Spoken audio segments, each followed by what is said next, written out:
Stand here. तसं सांगायला गेलं तर आज दिवाळीच्या प्रसंगामुळे आपण इथे जमलो आहोत. पण दिवाळीसाठी म्हणायचं तर आज मी गेले 6 महिने झाले श्री पार्थ अकॅडमीमध्ये 9वी आणि 10वीच्या मुलांना शिकवते. इथलं ऍटमॉस्फिअर म्हणाल तर अभ्यासाच्या बाबतीत फार पूरक आहे.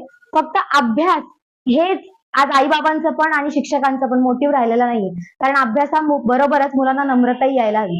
गेल्या 6 महिन्यात माझं ऑब्झर्वेशन असं आहे की अभ्यास तर मुलांना यावा यासाठी आम्ही प्रयत्न करतोच आहे. सर असतील, बाकीचे शिक्षक असतील, तो आमचा मोटिव्ह आहेच. अगदी रिझल्टवरच्या मार्कांपर्यंत जे आजकाल पॅरेंट्सला हवं आहे.